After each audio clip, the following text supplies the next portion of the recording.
Hare Krishna. Haribol to everybody. Welcome to the Srimad Bhagavatam Canto 1 study, class number 4. We are beginning the third chapter. Krishna is the source of all incarnations. This is a partial list of incarnations.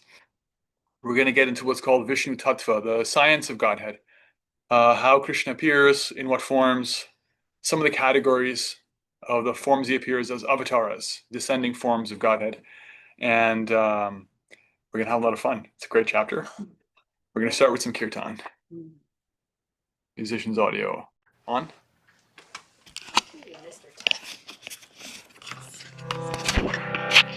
Start with our opening prayers, sweet souls, to support us in grounding, arriving, shifting from whatever you were doing to being here now, and doing so, it's crooked Shami, in the mood of gratitude, practicing humility and remembering just how fortunate we are for all the mercy for our teachers, all the light of knowledge they've bestowed upon us. Take a deep breath in, fill up, and exhale, clear it out. Inhale, sip it in.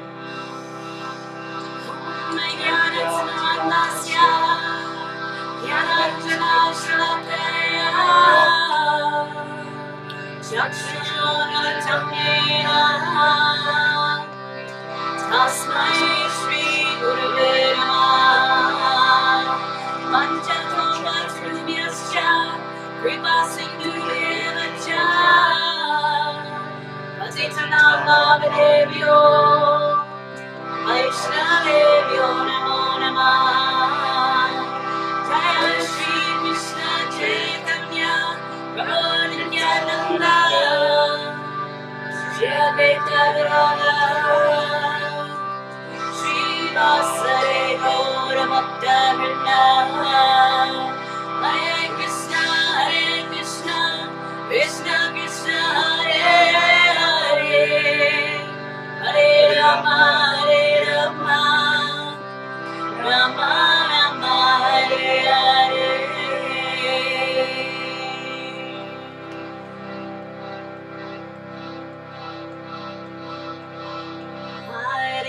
Krishna, Hare Krishna, Krishna Krishna, Hare Hare, Hare Rama, Rama Rama, Hare Hare, Hare Krishna, Hare Krishna, Krishna Krishna, Hare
Krishna, Hare Hare, Hare Rama, Rama Rama, Hare Hare, Hare Krishna, Krishna, Krishna, Hare Hare, Hare Rama, Rama Rama, Hare Hare, Hare Krishna, Krishna, Krishna, Hare Hare, Hare Rama, Rama Rama, Hare Hare.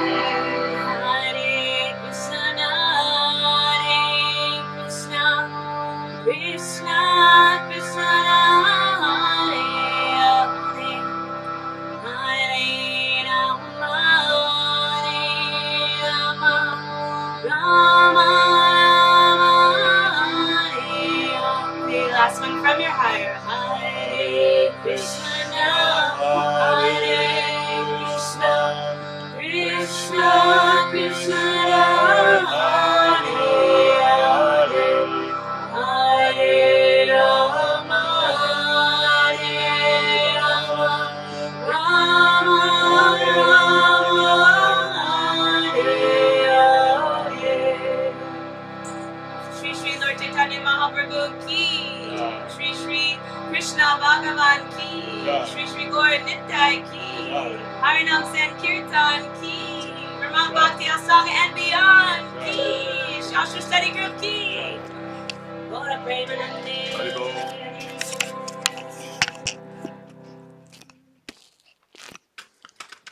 Om Jnana Timirantasya Jnananjana Shirakaya Chakshurunmilitam Yena Tasmai Shri Gurave Namaha. Jaya Shri Krishna Chaitanya Prabhu Nityananda Shri Advaita Gadadhara Shri Vasadi Gaura Bhakta Vrinda. Hare Krishna, Krishna Krishna, Hare Hare Rama, Rama Rama, Hare Hare. Hare Krishna. Wow, what a nice turnout. There's like 17 of us. Oh, there's a baby in a bathtub. That's 18. Awesome. Let's start with reflections. We had a number of really nice reflections from all of you and others in the chat from on class 3, some on earlier classes, which is totally fine. What stood out from your readings and the discussions? Some questions. There's also some questions. I have a question. I'm sorry. There was one question I was supposed to answer. It was actually yours, I think. Yeah. Where did he go? Yeah. So I wanted to answer it in class because today's reading, the 3rd chapter, has to do with Krishna's appearances. And so just like the sun rises and sets, and from a certain point of view, we can say it appears and disappears. It's like it's born and it dies, but it's actually always existing. But from our limited vantage point, we can only see it sometimes. Similar to Krishna, he appears and he disappears. He's never born. He's the unborn, and he never dies. In fact, even ourselves as limited living entities, we also have no birth or death in our ultimate issue because we're spiritual living entities. So what does speak of Krishna? But he doesn't manifest his form or any of his forms. He has multifarious forms. We're going to hear in this chapter various avatars, incarnations. He doesn't manifest them all the time. So just like the sun rises and sets. So the time came for him to wrap up his activities and leave. And Krishna, there are innumerable universes, actually, as it was going to be described in this chapter. This is not the only universe. And Krishna appears in one universe after another. So he's like the sun is rising in one place, and then it's setting somewhere else. Like right now, it's dark here in Vermont, but if we had someone from Zoom in the middle of, like, I don't know, Moscow, it would be bright. And so there's always some place where it's rising. There's always some place where it's setting. So Krishna is like that. He's got a little traveling roadshow where he's giving his association to his pure devotees in person, and also creating a ripple effect wherever he lands. And then he leaves. And he stays in the form of the recitations about him. So basically, it was time for him to leave, so he left. And we'll get a little more into the timing of that and the rhythm of it and some of the ways he's appeared in this chapter. But don't forget, the material world has a dual purpose. While he's here showing, like, hey, here I am, there are countless living entities who are not ready for that, right? Not everyone's ready to receive what's called darshan, to see. Some people want to have a little bit of a, yeah, albeit temporarily, some existence where they presume themselves to be independent of the creator of a ultimate source, and they can have that. They can facilitate that. They can have a little dream existence. It's hard to do that if you have God right there, outing himself.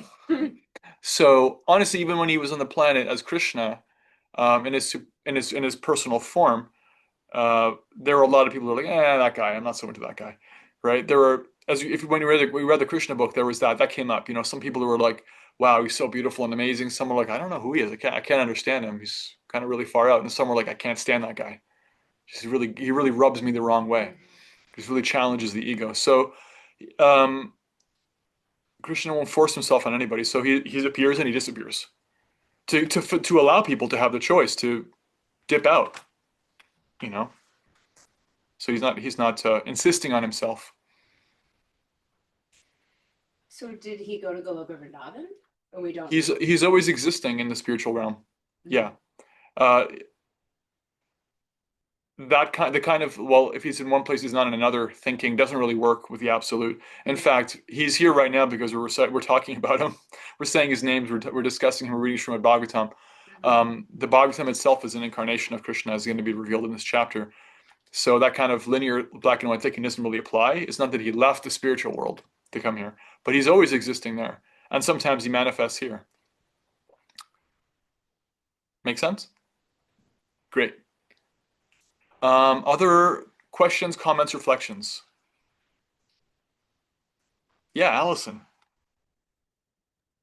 So one thing that stood out to me was in chapter 2, I think it's text 28, it was simple. It was just yoga is for realizing him. And I just can't help but think about like today's yoga culture and that it's this like maybe multi-billion dollar industry and like how separate it's become from that. And just thinking about my own teacher trainings and being with seasoned teacher, how just you're never taught any of this. Yeah, it's unfortunate. It's not introduced to you, any of this knowledge. We're trying to change that. There are a lot of very sincere devotees who have been actually for decades now making inroads in the yoga scene. Like the thing about modern culture is that it's really good at understanding surface level things and capturing um, capturing value there. Like it's really good at finding out how it has been really good at understanding how yoga is terrific, actually. One of the best things ever for toning the body and mind, because that's where modern culture is. It's a very externally oriented thing. And generally, I wouldn't say like the ignorance that's there is so much like malicious. It's not exactly like deliberately cultural appropriation, although sometimes that's there too. It's just mostly ignorance. It's not knowing because it takes a certain amount of depth to receive the depth of the message of yoga, and either one is not ready, or they can't understand it, or one is culturally conditioned to dismiss it as mythological, or what have you. But yeah, it's right there. Yoga is meant for understanding him. It's there in the sixth chapter of Bhagavad Gita too, where Krishna talks about meditation, and he talks about sitting and postures and breath work and focusing on the tip of your nose and the different kinds of angas of like the levels of when meditation becomes concentrated and on and so forth until it becomes samadhi. And he says at the very end of that chapter, actually, the greatest of yogis is the one who always thinks of me with love. That's the greatest form of yoga. Prabhupada has a little mini book called The Perfection of Yoga based on that chapter. And people who are interested in yoga have always found that chapter to be really interesting because it's like a condensed presentation of what you just said, that actually yoga is meant for him. All this like sitting still and like movement and breath and all the angas, the yamas and niyamas, the don'ts and the do's, all that is just refinement to create fertile ground so we can actually become qualified to connect to him, i.e. yoga, connecting, yoking. Um, so cool that you noticed that. Yeah. And then just along the lines of something that you just said before that reflection, only because I have just gone back to listen to the first few episodes of Wisdom of the Sages. Mm, And Kastuba said something that was so beautiful. He said these texts are living conversations. and us reading them and asking these questions is continuing, keeping us part of the conversation. Absolutely. So that was really The special. conversation is continuing. Yeah. Thank you. And stay tuned. Part of Shami and my future vision is to create a bhakti yoga hybrid, virtual and in-person yoga teacher training. Mm. So we're trying to be a part of that, Allison, that change in the scene, right? Right, because she knows how to she's yoga teacher trained and she leads classes and I'm not. But I appreciate how that's such a powerful launching pad for so many people in their devotional practice. It's just like even for me, I went to yoga classes before I started reading the Bhagavad Gita, and we really want to bring the roots of yoga back. And it's right here in Bhagavatam. It's in the Bhagavad Gita. Yoga is a devotional practice. Full stop. It doesn't have to be. You can separate that and not be ready for the devotional part. That's okay. Krishna's not. Um, he doesn't take offense. He's not that kind of guy. He's not so like, hey, hey, hey, over here. You know, like one of those entitled celebrities. Like, where's my red Skittles? I only do red Skittles. Krishna is very patient. You can just do yoga for the body and mind. That's okay.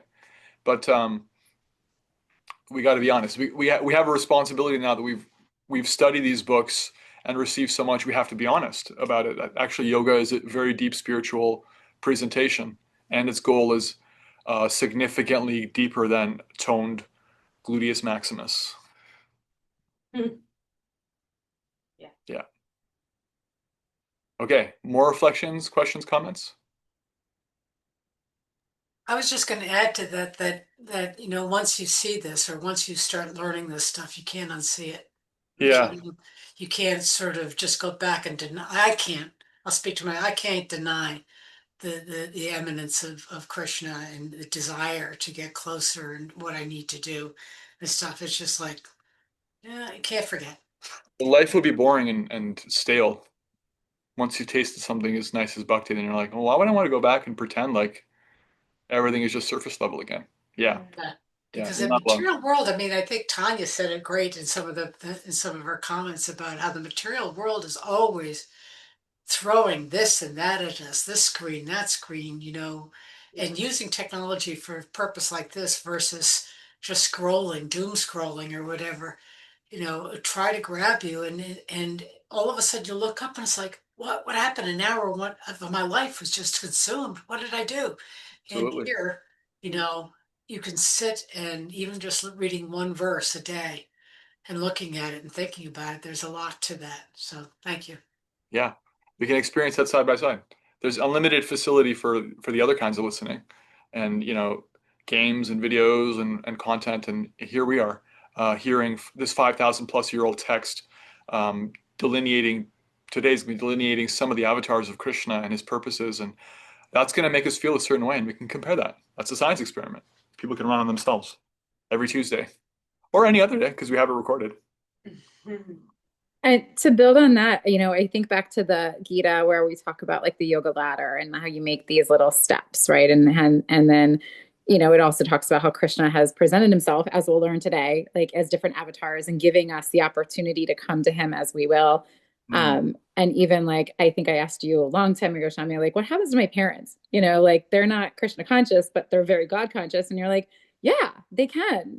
That's a way that they're coming to God. And like, it's not that they have to believe every single thing that bhakti yoga presents, but like, they're making progress. And so I love the comment, that you made, Allison. It's like, even the yoga asana is like a little step in the right direction, right? Because through that, you might get influenced, right? So like I read the Gita because I was already exposed through the lovely Kishori Gopi, but I read the Gita the first time because I sat in a yoga teacher training class that was focused on philosophy. And I just like went and like studied that. And then like last week in my yoga class, I was talking to my teacher and she's like, I'm really being drawn to the yamas and niyamas right now to read that. And I was like, oh, wow, I'm reading a text too. And she's like, what are you reading? And I said, I'm reading the Srimad Bhagavatam. And she's like, I've never heard of that. And so like, even these little things that Krishna has given us that are like practical or physical or breath work or whatever, because it does tie into that. I think we're so lucky that Krishna's like, I'm even going to give you this little step. And like, hopefully, like, this will help you grab onto this ladder. And so I just have Yeah. such appreciation for, like, as we go through these texts and we even learn more about how Krishna's presented, the avatars and how he's come to us.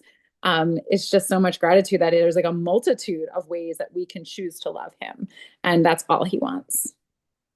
Yeah, I mean, a rising tide raises all boats. It's not a coincidence that we've seen an upswing and appreciation for Indian culture, yoga, vegetarianism, the kind of like corollary, secondary, but also, good, mode of goodness kind of aspects of bhakti yoga culture and lifestyle in the last 50 years, because there's been a, a tight core of people who are practicing very high level pure devotional service, distributing so many books of like Bhagavatam and chanting Hare Krishna and sharing the highest message without compromise. And like not everyone's ready to practice that, but it has this trickle down effect. And someone is like, okay, well, I see the value in like being more present and yoga helps me with that, or like changing my diet, or like trying to within my own tradition just being more prayerful and grateful to higher power, and that absolutely is spiritualizing society. Thank you for that. In the chat, Pamela mentioned that Gopi Mataji in Kansas, yeah, she's got a curriculum for yoga, so we'll check in on her with that when we get to that program. Stay tuned. Shakti has her hand up. Go ahead. I was just gonna just mention, and this is going back now over 10 years, like 11 years, because I've lived here now 11 years. But I just remember after I had taken my teacher training like 30 years ago, talking to just different teachers, and I would say, I really want to bring in the yamas and the niyamas. And I remember like, or the Bhagavad Gita or the Mahabharata. And I remember teachers saying to me like, what is that? And in my head, I just thought like, I just don't know. I don't feel like it's really not a teacher. You're not really like, I'm not making judgment, I guess, but it's hard to be a yoga teacher and just not know even like what the yamas and the niyamas are, like just so basic. And It is. Yeah. In the Ashtanga process, the yamas and niyamas are first, the yes, don'ts and the do's, before asana and pranayama. and really that's the way I loved. I mean, I think it's gotten a lot better, so that's nice to see, right? So that we're kind of going in the right direction. Yeah. Because like how you live your life, right? If you're because like one of the yamas is like lying, deceit.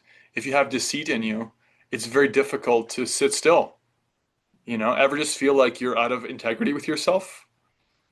It's like, how can you possibly have a real connection with higher power if you're not even aligned with your own words, right? If there's deceit there. So, and it also just creates a whole host of practical problems in your life. So, just like a lot of lifestyle tips that would frankly solve just social, political problems if we tried to practice that and form the basis of, yeah, satyam, truthfulness. It just forms the basis of like, you know, good education, like the kind of stuff we want our kids to pick up in kindergarten and have for the rest of their lives.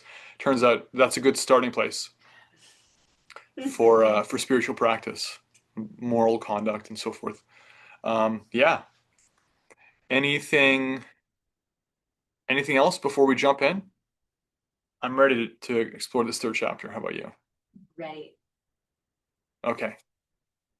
Om Namo Bhagavate Vasudevaya. Bhagavate Vasudevaya. Om Namo Bhagavate Vasudevaya. Namo Bhagavate Vasudevaya. Om Namo Bhagavate Vasudevaya. Namo Bhagavate Vasudevaya. Okay. Srimad Bhagavatam, Canto 1, Chapter 3. Krishna is the source of all incarnations. So, this is a partial list of incarnations. Many of you have heard the word avatar. There was like Avatar, The Last Airbender. There was the Avatar movies. There's a new one just came out. Avatar is like an English word now. Avatar is a Sanskrit word originally, and it means to cross over. That which crosses over. And ava means downwards, crossing over from a higher plane. So these are avatars, Krishna's expansions, and how he's actually the source of them. So one could have the question of, well, what's the original form of Godhead? And that question is actually answered here. And why does he appear? What are some of his reasons? That's also answered here. And if you remember, back in the first chapter, we had a list of questions. Yeah. And two of them related to his appearances, right? The incarnations that manifest the material world and the incarnations that have pastimes within the world. And so those are elaborated on in this chapter. Another question that's answered is, where is the resting place of Dharma now that Krishna has left the planet? That's going to be answered in this chapter. So, first verse, Sutta said, in the beginning of the creation, the Lord first expanded himself in the universal form of the Purusha incarnation and manifested all the ingredients for the material creation. And thus at first, there was the creation of the 16 principles of material action. This was for the purpose of creating the material universes. So this is the manifestation of the first, what's called Purusha Avatara. There are three Purusha Avatars. It's a category of Avatara. Purusha Avatar means those avatars that are in relationship to the material world. Their relationship is that they're there. Each of them is in a different way related to the material world. And each one is an expansion of the previous one. This is the first one, known as Mahavishnu, or there's some fancier Sanskrit names, Karanotikshai Vishnu, often called Mahavishnu. There was a band in the 1970s, a prog rock band called the Mahavishnu Orchestra. John McLaughlin, experimental guitarist, started. He was actually a Vaishnava. He was interested in Vaishnavism, what we're Bhakti Yoga we're practicing here. He had a guru. He started a band called the Mahavishnu Orchestra. Here's Mahavishnu. So Mahavishnu, he manifests the ingredients for all universal creation, right? So without the ingredients, you can't have anything happening materially, right? Just like a potter, right? They have to bring the clay themselves and put it on the wheel. So they're trying to make whatever they're making. They're both the efficient cause and the ingredient cause, which means they're shaping the jug or pot. That's the efficient cause, the doing, but they're also the ingredient cause in the sense that they're providing the clay. So what Mahavishnu does is he actually manifests one after the other all the material ingredients that constitute the universes. So from the purport, the Bhagavad Gita states that the personality of Godhead, Sri Krishna, maintains these material universes by extending his plenary expansions. So this Purusha form is the confirmation of the same principle.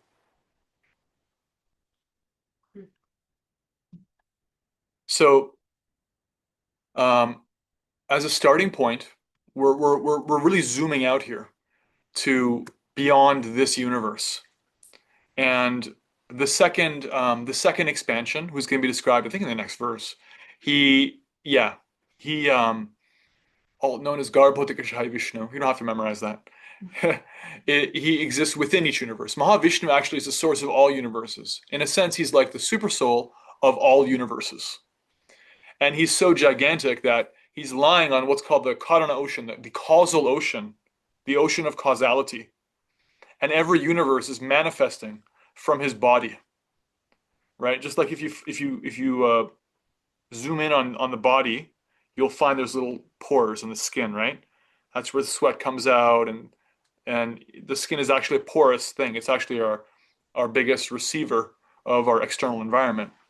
And so Mahavishnu's transcendental body is emanating universes, and each one is coming out of the pores of his transcendental body. That's how large he is. And what is the time scale for this? Approximately 311 trillion, 80 billion years, if I recall correctly.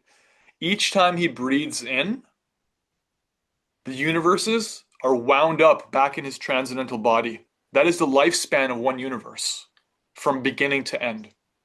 And each time he breathes out, they're remanifested, and each universe is born again. And within each universe, there's a host of planetary systems, and on each one, there's a host of living entities, sentient and non-sentient, and they develop. So here's the top down, first Mahavishnu, second incarnation, verse 2. A part of the Purusha, a part of Mahavishnu, lies down within the water of the universe. So within each universe. From the navel lake of his body sprouts a lotus stem, and from the lotus flower atop this stem, Brahma, the master of all engineers in the universe, becomes manifest. So this is Garbhotakshaya Vishnu, the second Purusha incarnation. He's the super soul of each individual universe, because there's one of him in every universe. And from him, this transcendental lotus flower comes. And Brahma is the first created living entity. And Brahma is a demigod. He's not God. He is part of the creation. But one of Brahma's names is Aja, which means not born. He's not born by cesarean section. He doesn't have a mother as we know it. He's born from a transcendental lotus flower. And the description of this is given in parts of the Bhagavatam, also the Brahma Samhita, where he appears, this deeply empowered living entity who is actually a secondary creator. So Mahavishnu is given all the raw ingredients, and he manifests Garbhodakshay Vishnu, who manifests Brahma, this demigod. And what's Brahma's service? To continue the manifestation of the universe. Krishna is empowering his parts and parcels, right? And I think I gave this analogy in other places. Demigods are like elder siblings. In a family, elder siblings have some responsibility for younger siblings. They have some special, like they get more. They have more responsibility. They also have more freedom, right? They get some allowance. They can use the family car. They can go out. They can do things. They do things that the kids don't do. When you're 15, 20 years old or whatever, you have a different kind of life than a 5-year-old has. But as part of that, you have more responsibility. So Brahma is a very exalted, very elevated living entity. You can't just be Brahma because you feel like it. Otherwise, we'd have the most exploitative persons being born in these highly responsible positions. Krishna doesn't allow that. But the Brahma position is filled by a pious living entity. Can I ask you a quick clarifying question? So we have Mahavishnu, which is, again, the long name begins with a K. And then each universe is that what we consider as the traditional Vishnu? Or is there another, like if we have Mahavishnu as an easy way to remember the first one for the I'm not going to say it right. Yeah. Yeah. Is there another name for him, or because is it what we think of as Vishnu? What we think of as Vishnu can apply to any of them. There's no short form that I know of for this one. Okay. Thank you. Yeah. And you're speaking about how Brahma is a position. And Yeah. so, just to clarify for people that there isn't only just one Brahma, and that Brahma is a post, like a position that one fulfills, Yeah. versus they are Brahma for eternity. Yeah. So when we hear in this chapter, in the beginning, the Lord expands himself as a Mahavishnu. This is not one point in time. This is cyclical. The universes are manifesting and unmanifesting. That's basic physical presentation in the Bhagavad Gita. In the chapter 9, Krishna talks about this. Chapter 8 as well. He's talking about again and again the cycle. Time is cyclical, and as such, Krishna has a system that includes empowering living entities to take some responsibility. And the universe is not our ultimate home. We don't live here forever. So living entities are at some point becoming qualified to leave the material world and go to the spiritual world, having no more material desires to sort out. They're fully ready for a full-fledged relationship with Krishna.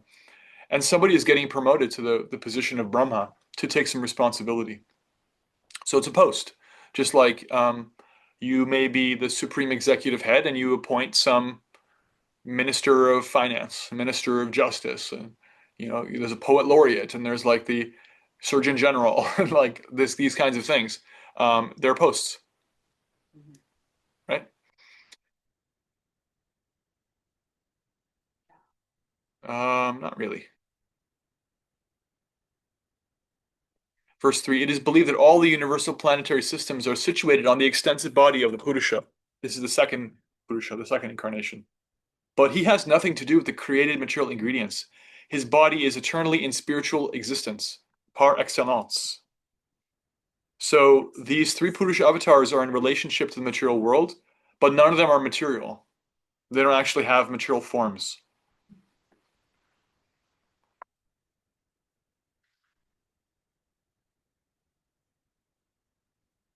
Went to verse 5. This form, the second manifestation of the Purusha, is the source and indestructible seed of multifarious incarnations within the universe. From the particles and portions of this form, different living entities like demigods, man, and others are created. So from the second incarnation, let's see if Prabhupada talks about this in the purport. Yeah, in the purport. From the purport, Prabhupada says, the Vishnu, who is the plenary portion of the second Vishnu, the Garbhodakshaya Vishnu, is the supersoul of the universal life. And he is known as the maintainer of the universe, or Kshirodakshaya Vishnu. So you have Mahavishnu, you have the second incarnation, and then you have what's called the Kshirodakshaya Vishnu, or supersoul. So Mahavishnu is like the supersoul of all universes. The second incarnation is the supersoul of each universe. And then what we call as the supersoul, or Paramatma, he manifests in the heart of all living entities within the universe. So there was a question I had from Kristen offline the other day about who is Paramatma, because Prabhupada talks about Paramatma. Paramatma literally means supreme soul, or super soul is the translation. And the idea is that in the living entities, the living entity is one part and parcel of the Lord. But side by side with each one of us in the heart, there's an expansion of God. That's who's receiving our prayers. That's who's offering quiet, advice, conscience. Sometimes we listen, often we don't.